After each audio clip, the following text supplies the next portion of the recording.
तू म्हणतोस काहीतरी उपजलं, काहीतरी गेलं तर मला सुख होतं किंवा दुःख होतं, पण संत म्हणतात या विश्वात काही उपजलेलंच नाही. जर उपजलेलंच नाही तर त्या न उपजलेल्या वस्तूचा आनंद कसा उपजला असेल? म्हणजे आम्ही आमचा आनंद सुद्धा काल्पनिक गोष्टीतला मानलेला आहे, कल्पना करून मानलेला आहे. कल्पनेतलं आमचं सुख आणि कल्पनेतलं दुःख आहे. संत म्हणतात देह उपजला, सत्य का सत्य? देहामध्ये हा नाम दिलं आबा, उपजला, सत्य का सत्य? उपजलंच नाही. आता उपजलं नाही त्याला आम्ही उपजलं म्हणतो, जे उपजलेलंच नाही. म्हणून विनयानंद सारखं म्हणायचे दादा, आलो नाही गेलो नाही मध्ये दिसते ती भ्रांती. दागिना झालाच नाही, सोनच आहे. कापूस कधी कापड झालंच नाही, कापूसच आहे. माती कधी मडकं झालंच नाही. अगा घटा घृताचे थिजलेपण न मोडता घृतची जाण. तसं हे विश्व साकारलं तरी सुद्धा काहीच साकारलं नाही.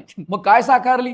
कल्पना साकारली. विश्वावर, त्या चैतन्यावर, त्या चैतन्याचं विस्मरण होऊन, अस्थिभाती प्रियत्व विसरून, सत्यम ज्ञानम अनंतम विसरून आम्ही काय केलेलं आहे?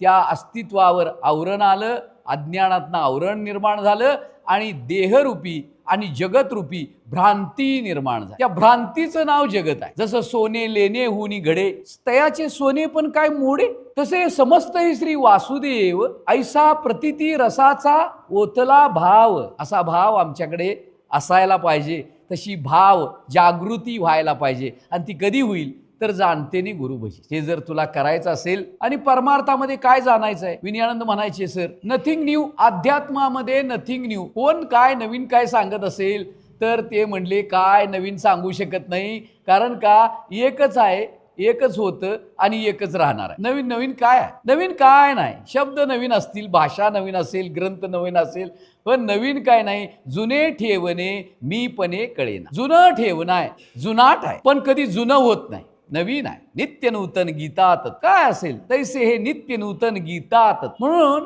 हे गीता नाम विख्यात, सर्व वाङ्मयांचे मथित, जेने आत्मा हस्तगत रत्न होय. इथनं जाणायचं आहे एकच तत्व आहे, ब्रह्म सत्य आहे, जगन मिथ्या आहे आणि जीव आणि ब्रह्म हे दोन भिन्न नाहीत, एकच आहे. म्हणजे याच्यामध्ये पहिल्यांदा ब्रह्म जाणायचं आहे, ब्रह्म समजून घ्यायचं आहे.